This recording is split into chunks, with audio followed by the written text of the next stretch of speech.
Today, we're going to explore one of the most universal fears with 7 horror stories involving people knocking on the door in the middle of the night. Get ready to hear chilling stories about unexpected visitors in the middle of the night, mysterious, strangers who appear when everyone should be asleep, and situations that turn peaceful nights into real nightmares. So get comfortable, make sure all the doors are securely locked, and let's begin this spine-chilling journey. Oh, and before someone knocks on your door, take the opportunity to subscribe to the channel, activate the bell, and leave a like. This helps the channel a lot and ensures that you don't miss any scary content like this. Let's go! The helpful neighbor Sarah Mitchell woke with a start to the insistent knocking on her door. The digital clock read 3:17 a.m. As a day nurse at the Royal Free Hospital, she was used to going to bed early, especially on the nights when David was away on business in Edinburgh. The knocking continued, more urgent now.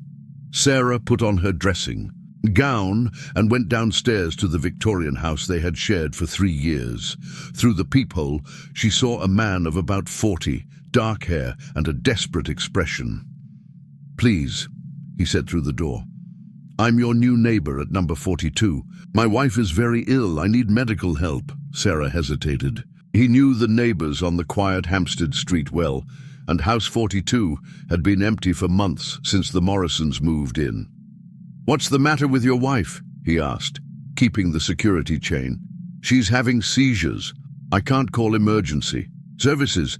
My phone doesn't work. I saw that you're a nurse from the license plate on your car." Sarah frowned. How did he know her profession? The hospital sign on her car wasn't visible from the street. "When did you move?" he asked, stalling. "For time, last week, please, every second counts." Something didn't add up. The Morrisons had mentioned that the house would be renovated before new tenants moved in. Plus, the man didn't look like someone who'd just moved in. Very clean clothes, no sign of any real rush or desperation. "I'll call the ambulance," Sarah said. "What's your name?" "Marcus Thompson." "But there's no time for an ambulance. She could die." Sarah picked up the phone, but the line was dead. Strange. It had worked perfectly just a few hours before. She tried her cell phone. No signal. "My phone doesn't work either," he lied. "I'm going to the Hendersons to use theirs." "No!" The man's voice became more aggressive. "She needs help now. You're a nurse. You can save her." Through the side window, Sarah observed House 42. It was completely dark, with no signs of life or emergency. Even more disturbing, he noticed that the man kept looking inside his house, as if he already knew the layout. "How do you know I'm a nurse?" he asked directly. Silence. Then, "I've seen you leaving in uniform several times." Impossible. Sarah always changed her clothes at the hospital. She never wore a uniform at home. He quietly went upstairs and looked out the upstairs window. The man was no longer at the front door. He was walking around the house, testing windows. Panic gripped her. She picked up the landline in her room. The line had returned. She dialed 999. "Emergency, what service do you need?" "Police. There's a man trying to break into my house in Hampstead." As he was providing details, he heard the sound of breaking glass downstairs. He had forced open the kitchen window. "He's in," he whispered into the phone. "Stay where you are, units on the way." Sarah locked the bedroom door and pushed the dresser against it. Slow footsteps came up the stairs, as if the intruder knew every creaky step. "Sarah," a calm voice called. "I know you're there. I won't hurt you if you cooperate." "How did he know your name?" "I've been watching you for weeks," he continued. "I know David travels on Tuesdays. I know you work at the Royal Free. I know you drink chamomile tea before bed." Terror ran cold through his blood. Someone had been watching his intimate routine. The sick wife was just an excuse, the voice continued, now close to the bedroom. "Door. I needed a reason for you to open the door." The doorknob turned. The door pushed against the dresser. "Don't make this difficult, Sarah. I have specific plans for both of us. The sound of approaching sirens cut through the night. The intruder stopped forcing the door. Another time then, he said calmly. Sarah heard footsteps coming quickly downstairs, and then the sound of the back door slamming. When police arrived, they found disturbing evidence, photographs of Sarah taken from afar, notes about her routine, blueprints of the house. The intruder had been meticulously planning. The investigation revealed that Marcus Thompson was actually Derek Whitman, a predator with a history of home invasions across 3 counties. He used the helpful neighbor tactic to gain access to the homes of women who lived alone temporarily. Neighborhood security cameras showed he had been watching Sarah's home for more than a month, noting behavior patterns and schedules. Derek was caught 3 days later trying to use the same tactic in Islington. When police searched his temporary home, they found evidence linking him to 5 similar break-ins, 2 of which resulted in serious assaults. For Sarah Mitchell, who now lives in an apartment with 24-hour security, the experience has left lasting scars. She is active in victim support groups and home safety awareness campaigns. The Helpful Neighbour case has become a study in British police academies, demonstrating how modern predators use prolonged observation and social engineering to prey on vulnerable victims. And for residents of quiet residential areas, be warned. Not everyone who knocks on your door in the middle of the night claiming an emergency is what they seem. Sometimes, the real emergency is recognizing the danger before it's too late. The false emergency Marie and Philippe Dubois were awakened at 2:30 a.m. by a frantic pounding on the door of their secluded home in the lavender fields of Provence. The sound echoed through the country estate they had bought to retire to, far from the chaos of Marseille. "Help, please!" a male voice shouted outside. "There's been a terrible accident on the highway. I need to use your phone." Philippe, a 62-year-old former teacher, quickly pulled on a robe. "It must be the dangerous bend," he muttered to Marie. "I always said someone would get hurt there." Through the window, they saw a man of about 35 years old, in dirty clothes, apparently in panic. "My family is trapped in the car. A child is injured." Marie, a retired nurse, felt her professional instinct awaken. "We'll help," he said, heading for the door. "Wait," Philippa hesitated. "Something's not right. Why didn't he use his cell phone?" "No signal here, you know that," Marie replied, already unlocking the door. The man burst in as soon as the door opened, pushing the couple back. There were no signs of injury or dirt from a real accident, just a convincing act. "Thank you for making this easy," he said, revealing a knife. "I'm Claude Moreau. You may have seen my name on the news." Philippe recognized the name immediately. Claude Moreau had escaped from Fresnes prison 3 weeks earlier, where he was serving a sentence for multiple murder. "What do you want?" Philippe asked, shielding Marie behind him. "The same as I always want," Claude replied calmly. "Temporary shelter, food, and then, well, you know too much." Claude explained his methodology with disturbing coolness. He chose isolated houses, studied the residents for days, then created fake emergencies to gain entry. "Car accidents work best," he said. "Decent people can't ignore it." "How many times have you done this?" Marie asked, trying to buy time. "You will be the 4th family. The Rousseaus in Normandy were the first, then the Leclercs near Lyon, last week the Moreaus in Bordeaux." He smiled at the mention of the last name. "Interesting coincidence, don't you think?" Philippe remembered the news stories about families found dead in rural homes, crimes attributed to robberies gone wrong. Now he understood the truth. "How did you find us?" asked Philippe. "Observation. I spent 3 days studying you. I know that Philippe goes to the bakery every Tuesday at Etouguicoun. I know that Marie grows roses in the garden in the afternoons. I know that you receive mail only on Wednesdays." Claude had chosen the perfect night. No nearby neighbors, no expected visitors, no morning commitments that might prompt searches. "First, let's eat," he announced. "Prison food is terrible. Then we'll talk about final arrangements." As Claude rummaged through the refrigerator, Philippe whispered to Marie the panic button in the bedroom. 2 years earlier, after a series of rural robberies in the region, they had installed a security system connected directly to the local gendarmerie. "How do we get there?" Marie whispered back. "When he is distracted." Claude returned with cheese and wine. "Sit down. Let's dine. Like a happy family." During the forced meal, Claude described his past crimes in disturbing detail. Each family had been eliminated differently, as if they were an experiment. "You guys seem interesting," he observed. "Teacher and nurse, educated people. It will be educational." Philippe noticed that Claude had drunk a considerable amount of wine. When the criminal got up to go to the bathroom, the couple ran to the bedroom. Philippe activated the silent alarm while Marie barricaded the door with furniture. "Very clever," cried Claude, discovering the escape. "But that only makes it more interesting." He began to force open the door while the couple waited desperately for help to arrive. The rural gendarmerie was 15 minutes away.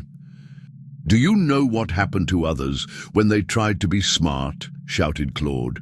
"The Leclercs tried to hide in the attic. I found them. The Moreaus tried to escape through the window. They didn't get far." The sound of breaking glass indicated that Claude had found another entrance. Heavy footsteps were coming up the stairs. "Last chance to cooperate," he shouted. It was when the sirens cut through the silence of the rural night that Claude stopped forcing the door. "Impossible," he muttered. "How?" The sound of tires on the gravel road and commanding voices in French filled the property. Claude tried to escape through the back, but the gendarmerie had surrounded the house. The confrontation was brief.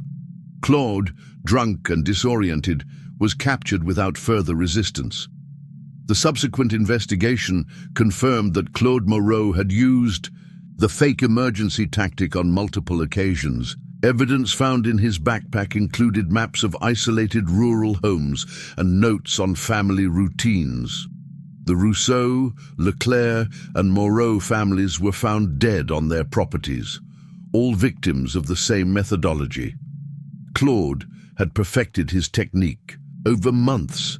For Marie and Philippe Dubois, who survived through preparation and luck, the experience completely changed their perspective on isolated rural life. Today, they live in a safe community.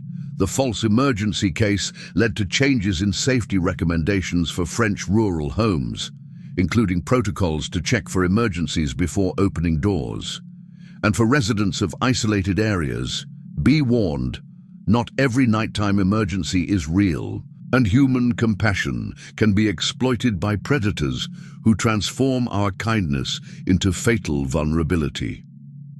The night delivery man Emma Schneider was finishing her essay on German literature when a knock on the door interrupted her at 11:45 p.m. The 21-year-old Humboldt University student lived alone in a small third-floor apartment, far from her family in Munich.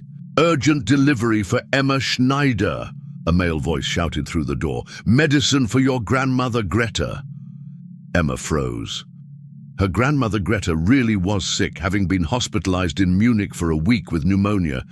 But how would a delivery man in Berlin know that? "What medicines?" he asked through the door without opening it. "Special antibiotics. Your mother Ingrid ordered express delivery. She said it was urgent for Mrs. Greta Müller." Emma's heart raced. The man knew her grandmother's and mother's full names, details that only close family would know. "Why didn't they deliver it to the hospital?" he asked, trying to buy time. "Problems with hospital documentation. Your mother asked me to deliver it here first, then you could take it in person." Emma looked through the peephole.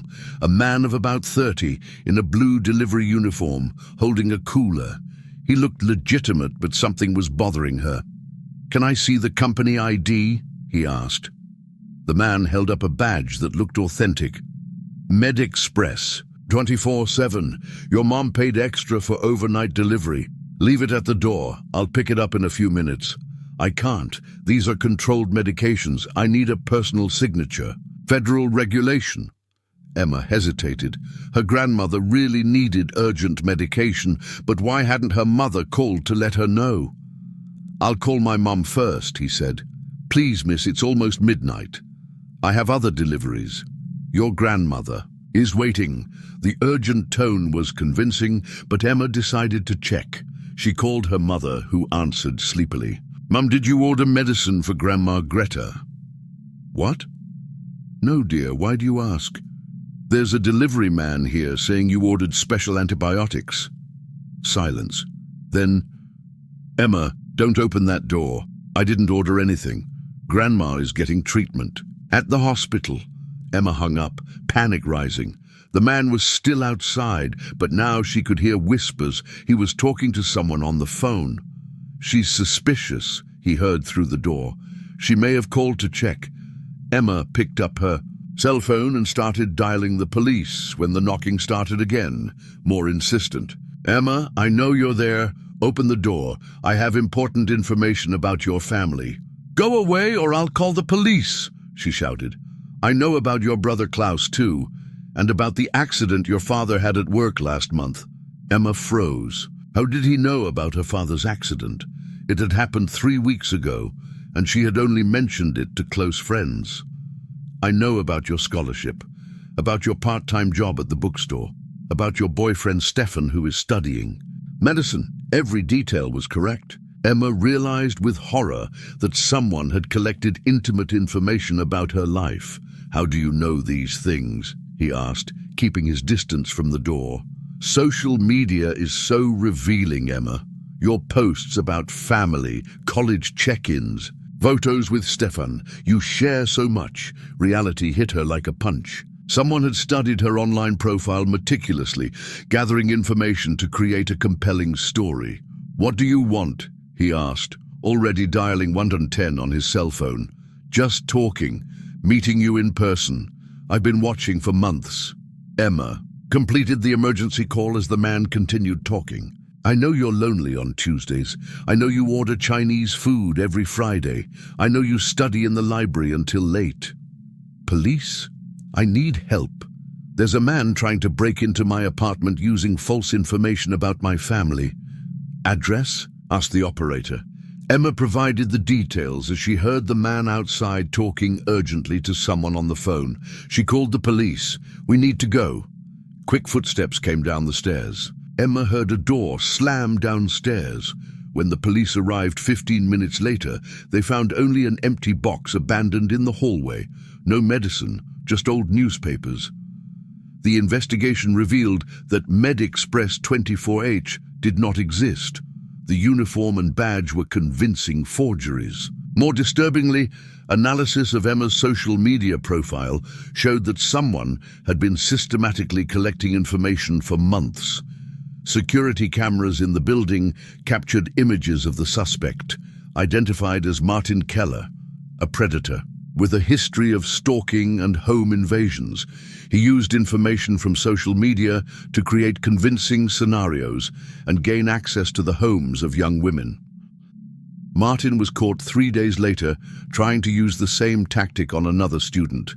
In Hamburg, in a search of his home, police found detailed files on dozens of women, including photos, routines, and family information collected online. For Emma Schneider, who now keeps her profiles private and has drastically limited what she shares online, the experience was an awakening to the dangers of digital overexposure.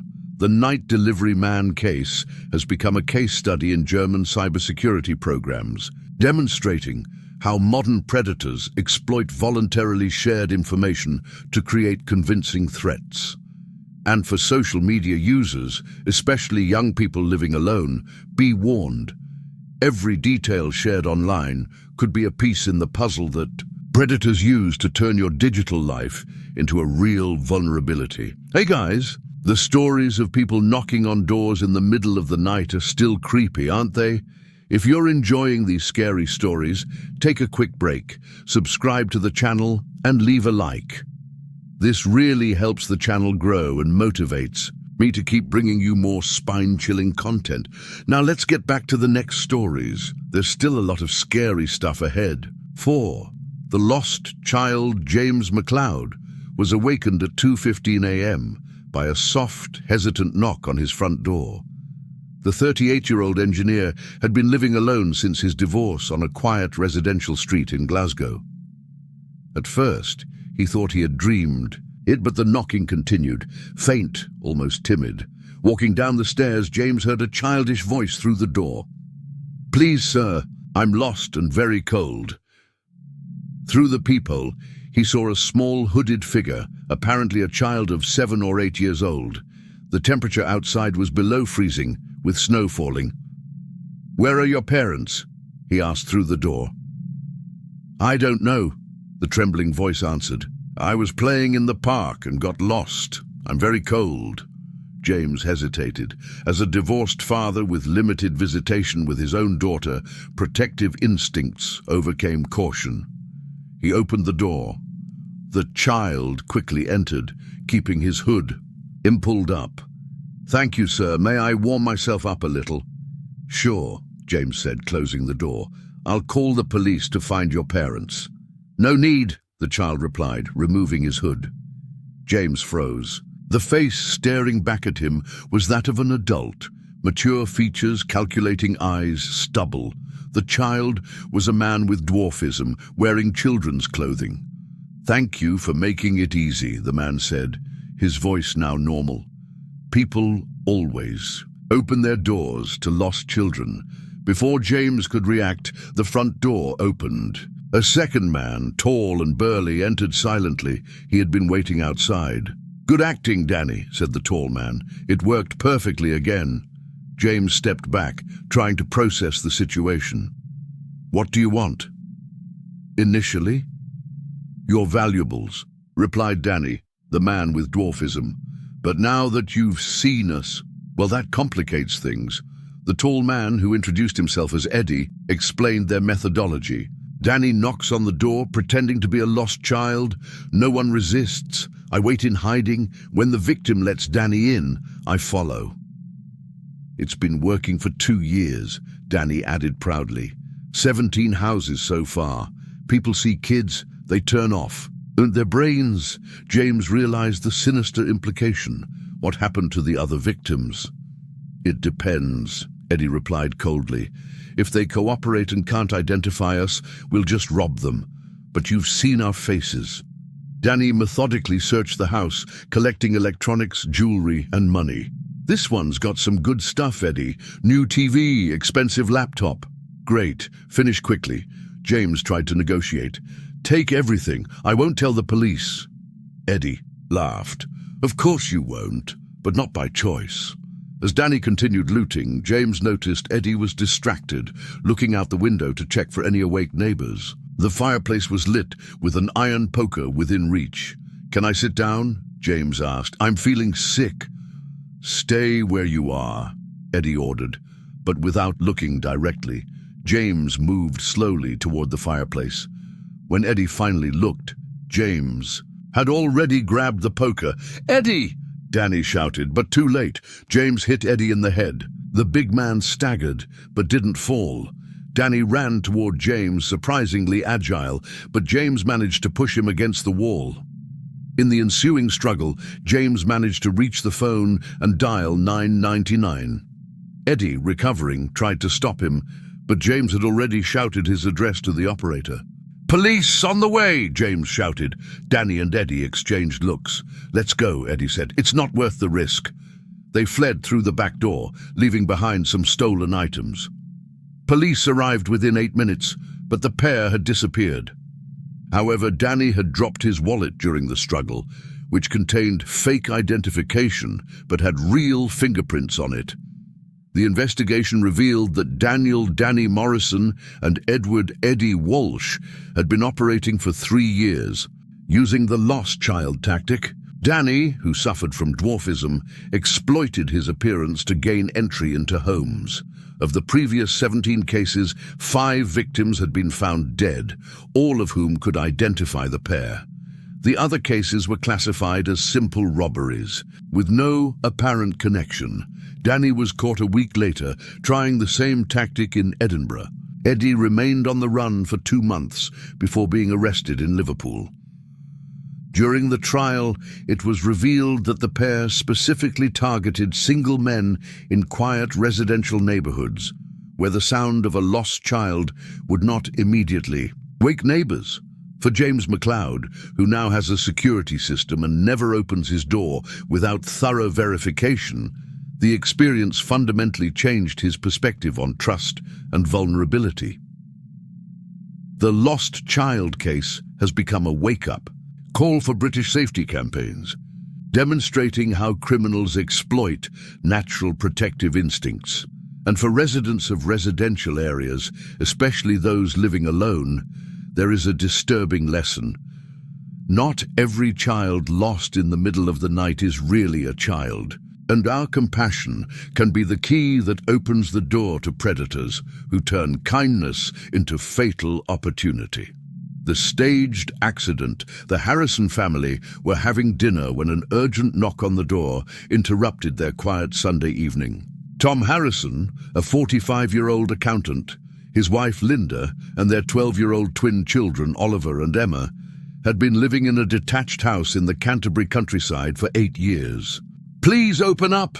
a desperate male voice shouted. "I hit your dog on the road, he's hurt."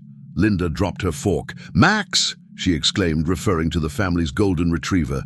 Tom ran to the door, followed by his family. Through the gate glass they saw a man of about 40, apparently in a panic, gesturing toward the road. "Where is he?" asked Tom, opening the door. "There at the bend," the man replied, pointing. "It ran into the road as I was passing. I couldn't brake in time." The family ran out, leaving the door open in their haste. The man followed them, keeping slightly behind. "Max! Max!" they called, searching desperately. After 5 minutes of searching, they heard barking coming from the backyard. Max came running out, perfectly unharmed, his tail wagging. But how? Tom turned to the man, confused. The stranger looked genuinely surprised. "I swear I hit a golden dog.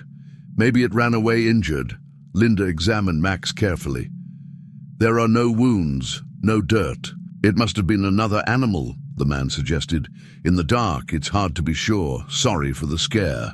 He introduced himself as David Mitchell, claiming to live in the next village. "I'm a vet. If you notice any strange behavior in your dog, call me." He handed over a professional card that looked authentic. The family, relieved, thanked him for his concern. "Can I use your bathroom before I go?" David asked.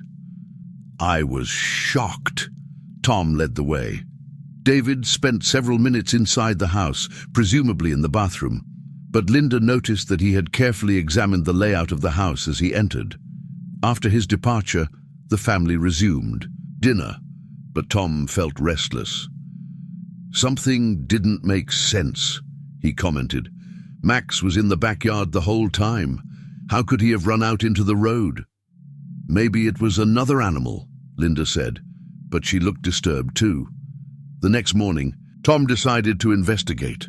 He called the veterinary clinic on David Mitchell's card. "We've never heard of that name," the receptionist informed him. Concerned, Tom checked the security cameras he had recently installed. The footage showed something disturbing. David had arrived on foot, not by car. Stranger still, he had spent several minutes observing the house from afar before knocking on the door. Tom took the images to the local police. Sergeant Williams examined them with growing interest. "We've seen this before," he said. "There's a pattern of home invasions in the area. Criminals use fake animal accidents to gain entry and search homes. The investigation revealed that David Mitchell was actually Robert Carey, a professional burglar with a 15-year track record. His methodology was sophisticated. He would observe rural families for days, identify their pets, then create fake emergencies involving the animals. It works because pet owners panic," Williams explained. "They run out, they leave doors open, they let their guard down. He uses those moments to map out the house, identify valuables, study routines. Security cameras at other properties confirmed that Robert had been watching the area for weeks. He was photographing houses, noting times of movement, identifying pets. He doesn't steal right away, Williams continued.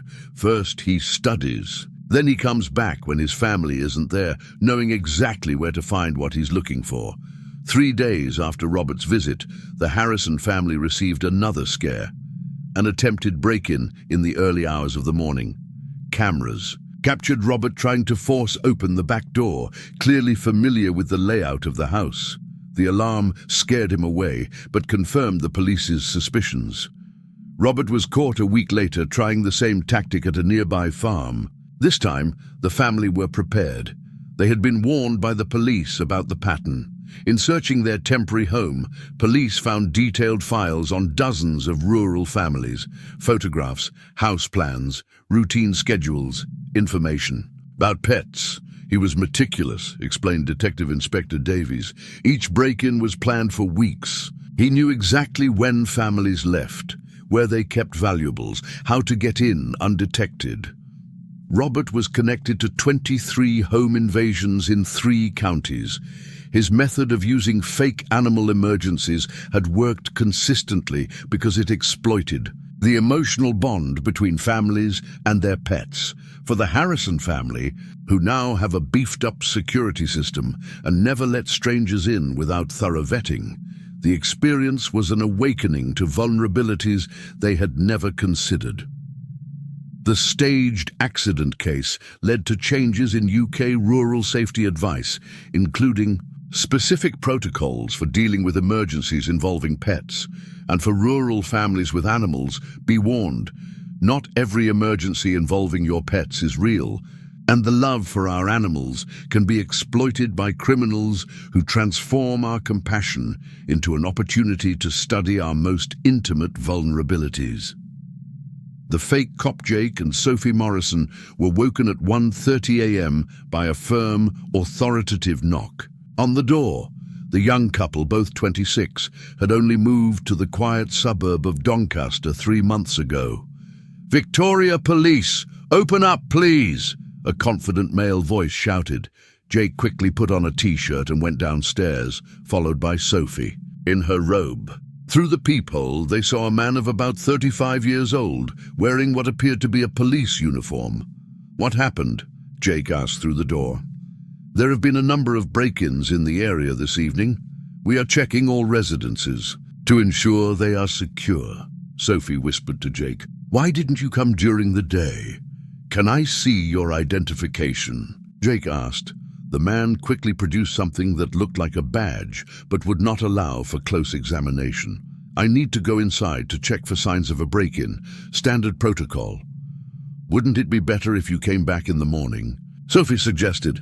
"Ma'am, we have reason to believe the intruder is still in the area. Your safety is our priority."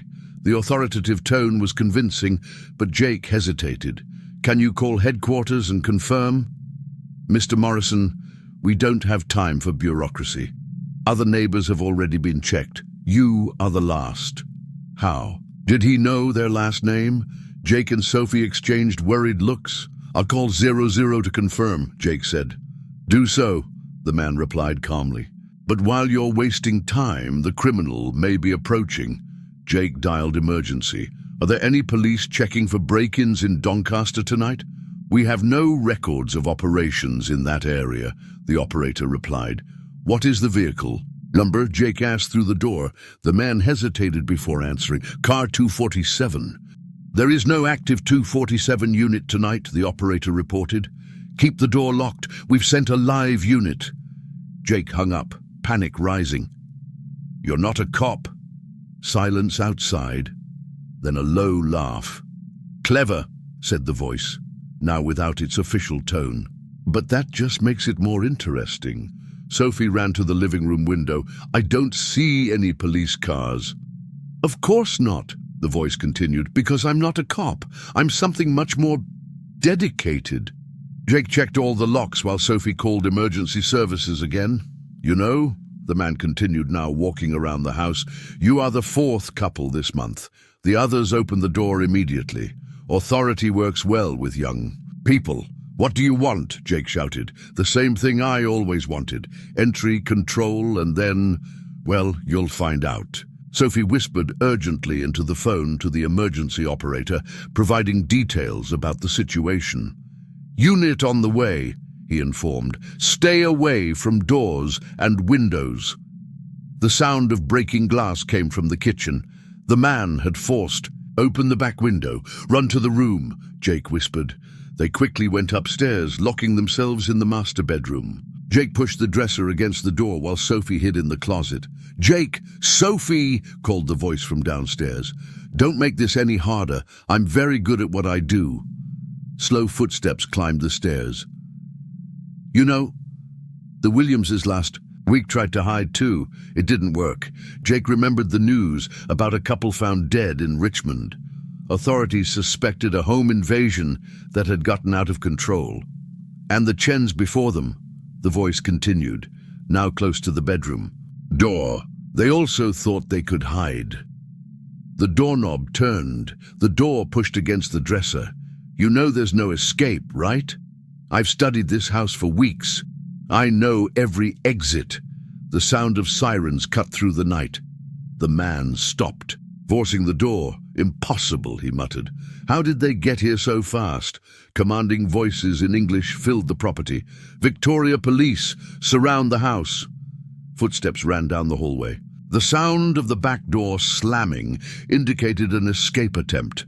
Minutes later, real police officers were at the bedroom door. "Mr. and Mrs. Morrison, they are safe. The suspect has been arrested."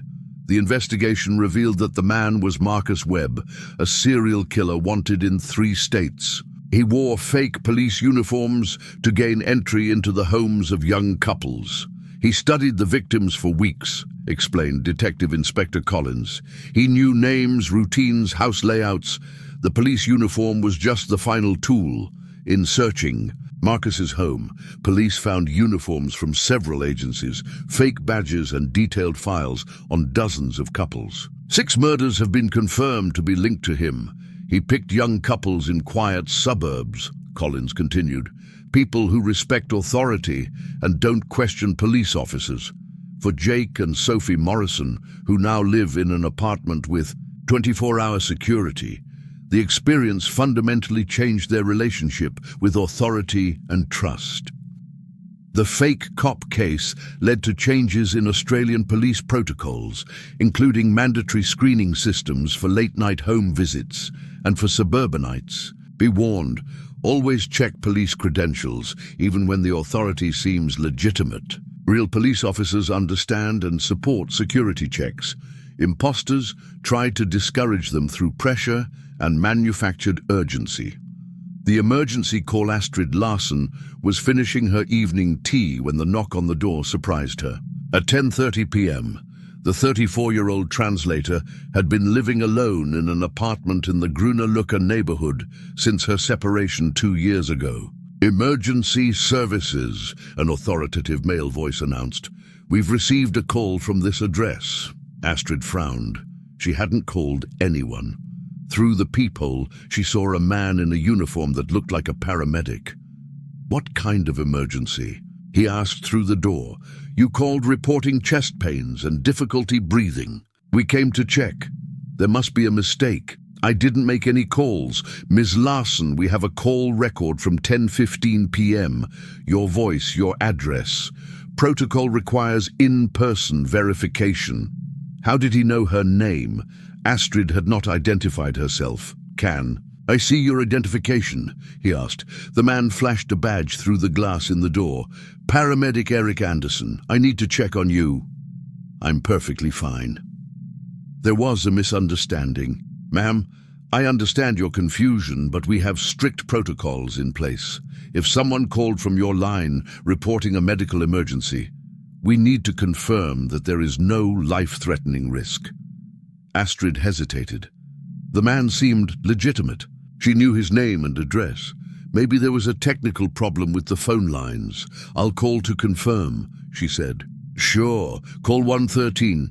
They will confirm our presence here." Astrid dialed emergency medical services. "Hello, There are paramedics at my address claiming I called to report heart problems." "What's your address?" asked the operator. Astrid filled in the details. After a few minutes, "We have a call log at 10:15 p.m. from your line, but we didn't dispatch any units. Where are the paramedics now?" "At my door. Mum, we haven't sent anyone. Keep the door locked. We've dispatched a real unit now." Astrid hung up, panic rising. "There's no official unit here," she said through the door. Silence, then, "Interesting. Very careful." The voice had changed. Less official, more calculating. "Who are you?" Astrid asked. "Someone who's been studying you for months, Astrid. I know you work from home on Tuesdays. I know you order Thai food every Friday. I know your sister Ingrid calls every Sunday at 7 p.m. Every detail was correct. Astrid felt terror growing. "How do you know these things? Your phone line is very revealing, especially when cloned properly." Reality hit her. Someone had cloned her line, intercepting calls and creating fake calls. "I've made several emergency calls using your line," the voice continued. "Police, fire, paramedics. I've studied how they respond, how long they take, what protocols they follow." Astrid ran to the window. "There was no ambulance on the street. All for this moment," he continued, "when you would finally come in person, knowing exactly how the authorities would respond to any real call you made." "What do you want?" he asked. "Already dialing 112 for the police. Initially just studying, but you proved to be more interesting than the others." Astrid completed the call. "Police? There's a man trying to break into my apartment using fake emergencies." "Address?" asked the operator. When Astrid gave the address, there was a pause. "Ma'am, we've received multiple calls from this address in the last few weeks. Medical emergencies, fires, break-ins, all false." "It wasn't me. Someone cloned my line." "Unit on the way. Stay safe." Outside, the man continued. "See how it works? I've created so much noise with fake calls that when you really need help, they hesitate. They think it's just another scam." Astrid heard the sounds of tools in the lock. He was trying to force his way in. The other 3 women weren't so smart. He said, working the door, "They opened it immediately when I mentioned the emergency calls." Astrid ran to her room, locking herself in as she called emergency services again. "It's Astrid Larsen again. He's forcing my door open now. Ma'am, we've already dispatched the unit, but given the previous false calls, they weren't mine. Please, believe me." The sound of the front door being forced open echoed through the apartment. "Astrid," the voice called, now inside the house, "don't prolong this. The others tried to hide too." Slow footsteps approached the room. Astrid pushed furniture against the door. "You know what's ironic," said the voice, now close. "When the authorities find you, they'll think it's just another fake emergency, at least at first. That's when sirens cut through the night. Multiple vehicles, not just one." "Impossible," the man muttered, commanding voices in Norwegian filled the building. "Oslo police, seal off all exits." The man tried to escape but was captured in the hallway. The investigation revealed that Lars Eriksson had cloned the phone lines of 7 single women, creating fake emergencies to study response times and police protocols. "He used the hoax calls to desensitize the authorities," explained Detective Inspector Hansen. "When he finally struck, his victims struggled to get a quick response." At Lars's home, police found sophisticated phone skimming equipment and detailed files on his victims, including recordings of intercepted calls. 3 women were found dead in their apartments, all of whom had a history of false emergencies on their lines prior to the attacks. For Astrid Larsen, who now lives with an advanced security system and encrypted phone line, the experience was an awakening to modern technological vulnerabilities. And so we come to the end of our 7 horror stories involving people knocking on the door in the middle of the night. So which one scared you the most? Will any of them make you think twice before answering the door in the middle of the night? Tell us in the comments which one was your favorite. If you enjoyed this dive into the scary world of nocturnal visits, don't forget to leave a like. This really helps the channel grow and encourages me to bring you more spine-chilling stories. And if you're not a subscriber yet, take advantage now to subscribe and activate the bell.